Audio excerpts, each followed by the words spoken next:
Time is a very difficult thing to pin down. There's a famous saying of St. Augustine of Hippo that when he was asked, "What is time?" he said, "I know what it is, but when you ask me, I don't." And yet it seems absolutely fundamental to our life. Time is money, we say. I don't have enough time. Time flies. Time drags. And I think we should go into the question of what this is, because in our ordinary common sense, we think of time as a one-way motion from the past, through the present, and on into the future. And that carries along with it another impression, which is to say that life moves from the past to the future in such a way that what happens now and what will happen is always the result of what has happened in the past. In other words, we seem to be driven along. You know, once upon a time it was fashionable in psychology for people to speak of man's and animals' instincts. That we had, for example, an instinct for survival, an instinct to make love, and so on. But nowadays that word has become unfashionable, and psychologists tend instead to use the word drives, and to speak of the need for food as a drive, the need for survival or for sex as drives. And that's a very significant word, because it's brought out, isn't it, by people who feel driven. I must say, personally, if I feel hungry, I don't feel driven. Also, if I feel lusty, I don't feel driven, because I don't say, "Oh, excuse me, but I have to eat," or "Excuse me, but I need to fulfill my sexual urges, my biological impulses." I say, "Hooray, I identify myself with my drives. They're me," and I don't take a passive attitude towards them and apologize for them.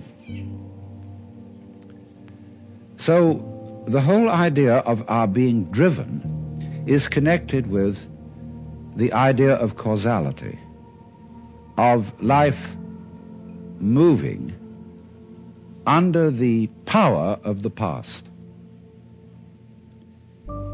And that is so ingrained in our common sense that it's very difficult to get rid of it, because I want to turn the thing round completely the other way and say that the past is the result of the present.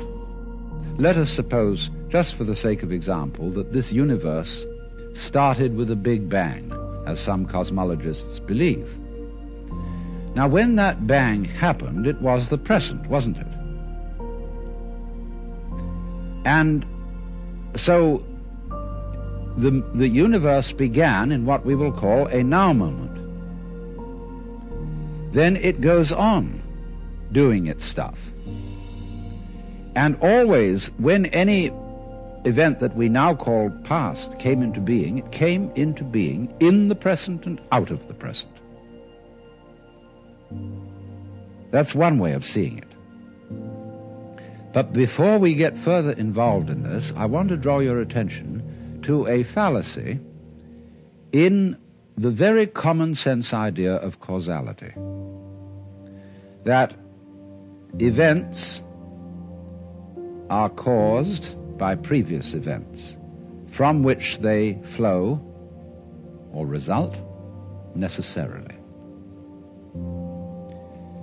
To understand the fallacy of that idea, we have to begin by asking, what do you mean by an event? Let's take the event of a human being coming into the world.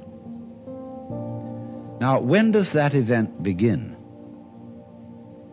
Does it occur at the moment of parturition, when the baby actually comes out of its mother? Or does the baby begin at the moment of conception?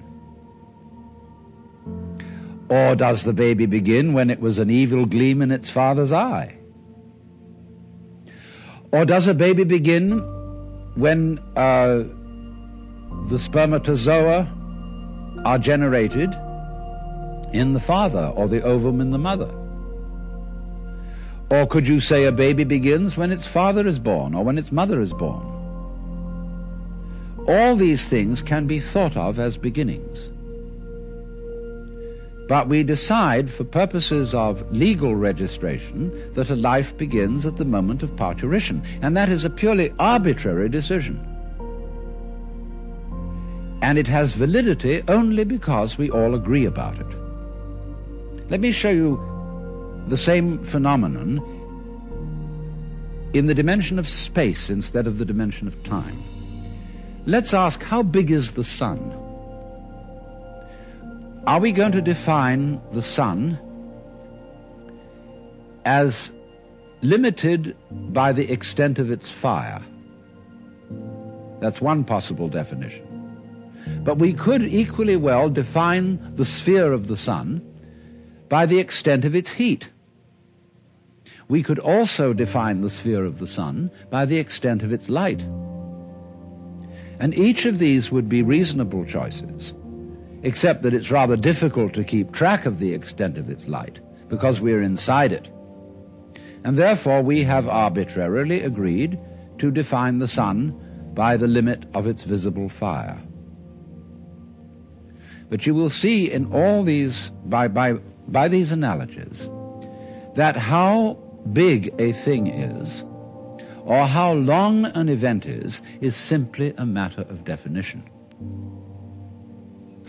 Now, therefore, when by simple definition, for purposes of discussion, we have divided events into certain periods, we'll say the First World War began in 1914 and it ended in 1918. Now, actually, all those things which led up to the First World War started long before 1914, and the repercussions of that war have continued long beyond 1918. How are we to distinguish an event from its repercussions? So you will see that because we have divided events from one another in this arbitrary way, we do that, and then we sort of forget we did it. And then we have a puzzle. How do events lead to each other? Because you see, in reality, there are no separate events. Life moves along like water. And it's all connected, as the source of a river is connected to the mouth and to the ocean. And all the events or things going on are like whirlpools in the stream. Because you go there today and you see a whirlpool. You go there tomorrow and you see a whirlpool. But it isn't the same whirlpool because all the water is changing every second. What is happening is not really what we should call a whirlpool, but rather a whirlpooling. It is an activity, not a thing. And indeed, every so-called thing can be called an event. We call, say, a house, housing. We call a mat, matting.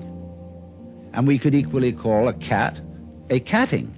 So we could say the catting sat on the matting. And we would thereby have a world in which there were no things but only events. To give another illustration, a flame is something we say, there is a flame on the candle.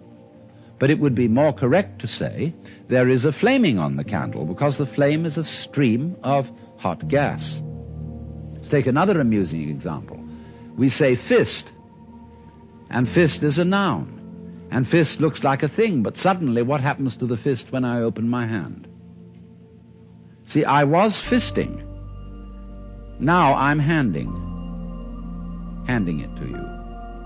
So every kind of so-called thing can be spoken of as an event, and because events flow into each other, the fisting flows into the handing, we cannot say exactly where one ends and the other begins.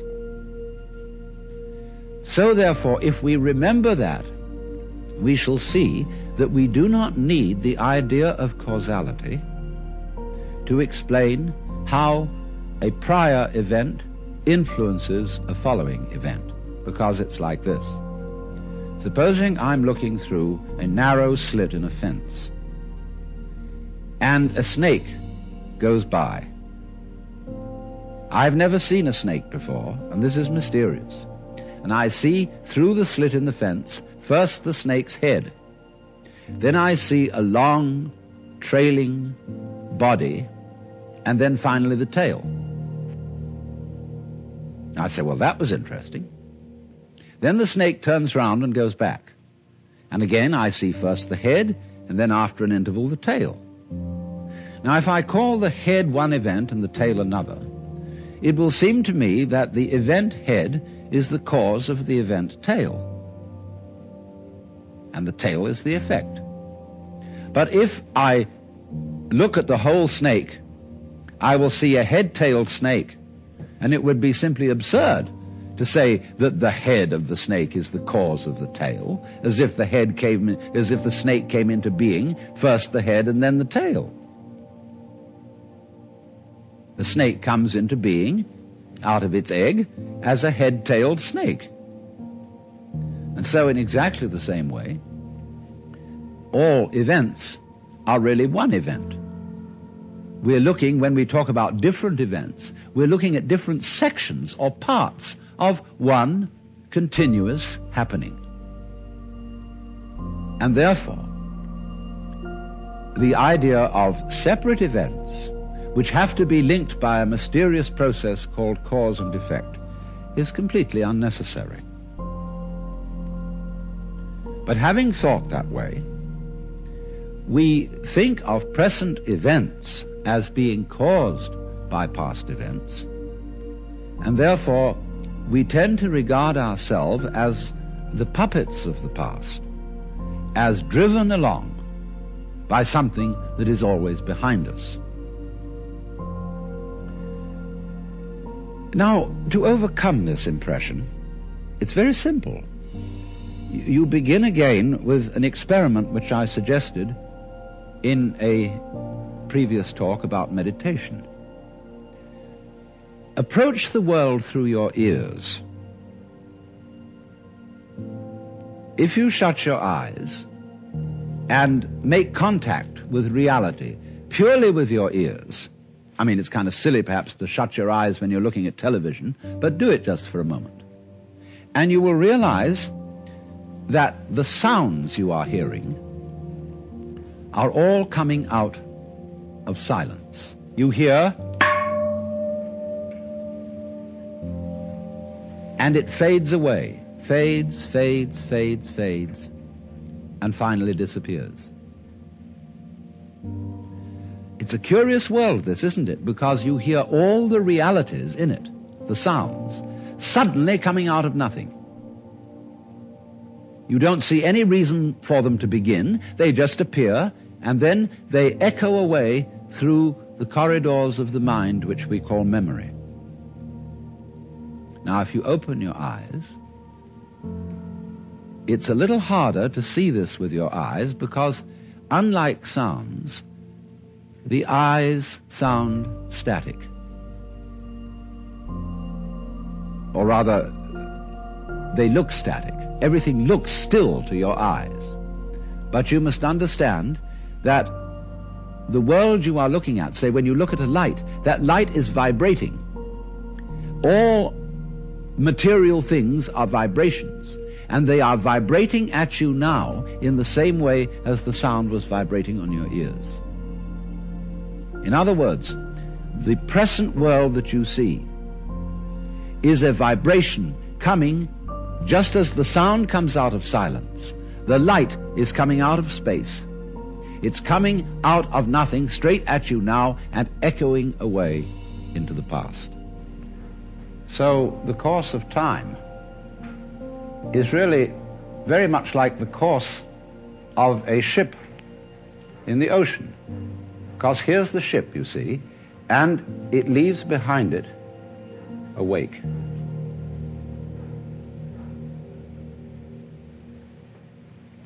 And the wake fades out, and that tells us where the ship has been, in just the same way as the past and our memory of the past tells us what we have done.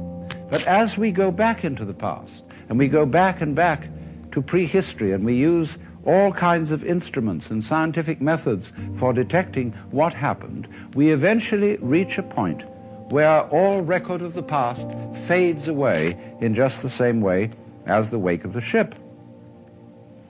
Now, the important thing to remember in this illustration is that the wake doesn't drive the ship any more than the tail wags the dog.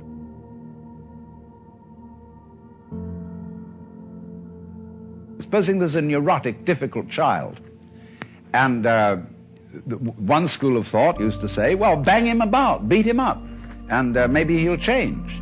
But then they said, oh no, that's not fair to the child to beat him up because it was his parents. They didn't bring him up properly. And so then they say, well, punish the parents. Well, the parents say, excuse me, but our parents were neurotic too, and they brought us up badly, so we couldn't help what we did. And so since the grandparents are dead, we can't get at them. And in any case, supposing we could, we would pass the whole blame back to Adam and Eve in the Garden of Eden. And they say they started all this mess. But then Eve would say, no, the serpent tempted me and I did eat, and it was the serpent's fault. Well, you know, when God, in the story of Genesis, asked Eve, didst thou eat the fruit of the tree whereof I told thee thou shouldst not eat? She said, oh, but the serpent tempted me, and I did eat. And God looked at the serpent, and the serpent didn't make any excuse. He probably winked. Because the serpent, being an angel, was wise enough to know where the present begins. So you see, if you insist on being moved, being determined by the past, that's your game. But the fact of the matter is, it all starts right now. But we like to establish a connectivity with the past because that gives other people the impression that we're sane. If you ask me then, why am I talking? Well, I could say I'm making a living this way, or I have a message that I want to get across to you. But that's not the reason. I'm talking for the same reason that birds sing and for the same reason that the stars shine. I dig it. Why do you dig it? Well, I could go on answering all sorts of questions about human motivation and psychology, but they wouldn't explain a thing, because explaining things by the past is really a refusal to explain them at all. All you're doing is postponing the explanation. You're putting it back and back and back and back, and that explains nothing. What does explain things is the present. Why do you do it now? Now, this is a slight cheat, because that doesn't explain it either. Because what happens now, just as the sound comes out of silence, all this comes out of nowhere. This is in connection with what I explained to you in another talk about the power of nothingness. All life suddenly emerges out of space, bang, right now. And to ask again, why does it happen, is an unprofitable question, because the interesting thing is not why, but what. What happens? Not why does it happen. I can say, well, I am doing this now because I did that then, and so I am producing for you a continuous line of thought. But actually I'm doing it backwards. I'm doing it always from now and connecting up what I do now with what I did so that you can see a consistent story. If I define myself as the whole field of events, we'll say the organism-environment field, which is the real me, then all the things that happen to me may be called my doing. And that is the real sense of karma. But when we speak about freedom from karma, freedom from being the puppet of the past, that simply involves a change in your thinking. It involves, in other words, you're getting rid of the habit of thought whereby you define yourself as the result of what has gone before, and instead get into the more plausible and more reasonable habit of thought, in terms of which you don't define yourself in terms of what you've done before, but in terms of what you're doing now. And that is liberation from the ridiculous situation of being a dog wagged by its tail.